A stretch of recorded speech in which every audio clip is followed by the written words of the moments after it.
is all about OnePlus. Now, this is a brand that once labeled itself as a flagship killer, and we had a smartphone such as the OnePlus One launching all the way back in 2014 with hardware that should have been in flagship devices at a starting price of 18,999 rupees. So at that time, that looked like insane value, but over the years, OnePlus has steadily been raising the prices of its smartphones, and at this point, I can safely say that it's no longer a flagship killer, but a flagship smartphone itself. Now, OnePlus 8 and OnePlus 8 Pro, these two devices are quite high starting prices at $699 and $899 US respectively.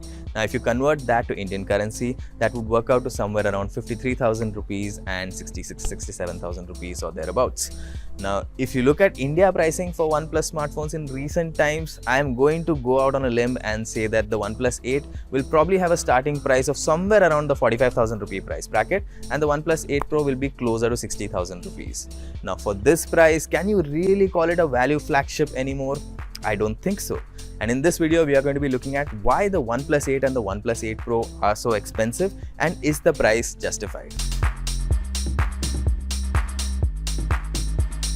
The first reason for rising OnePlus prices is not in the company's control. The rupee has been falling against the dollar for years now, and when the OnePlus One launched back in 2014, $1 was equal to around 60 rupees, which is now up to 76. This is a 25% increase. The OnePlus 8 and the 8 Pro's prices in India will also be affected by a recent increase in GST rates, because smartphones are now in the 18% tax slab from April 1st, 2020 as opposed to 12% before. The rupee has had a bigger than usual fall recently as well, and coupled with the GST hike, we could now see high starting prices for the OnePlus 8 series. The OnePlus 7T was launched at 37,999 rupees, and the OnePlus 8 could come in closer to 45,000. The primary factor that separates OnePlus from other value flagship brands is software support.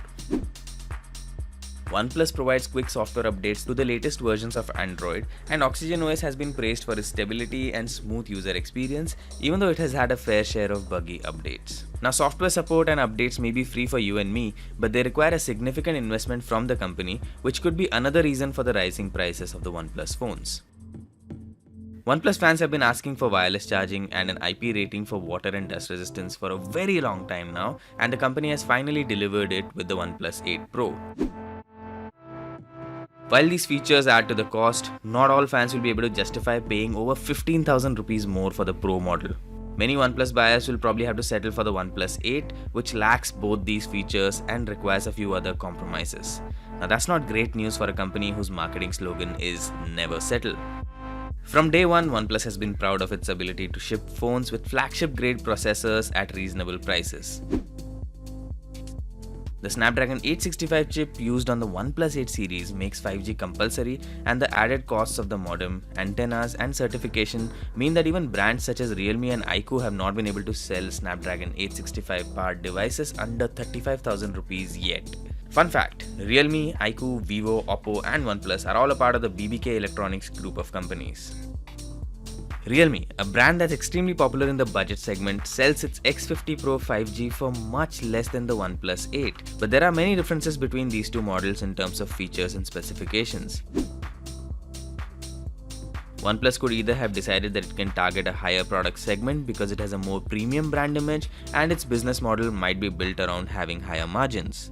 While the OnePlus 8 and the OnePlus 8 Pro look absolutely great on paper, a 6-month refresh cycle means that they're not that much better than the OnePlus 7T and the OnePlus 7T Pro. So do these two smartphones, the OnePlus 8 and the OnePlus 8 Pro that is, justify their relatively high prices? Let us know what you think via the comments. So that's all for this video, and if you liked it, be sure to hit the thumbs up button and share this video with your friends.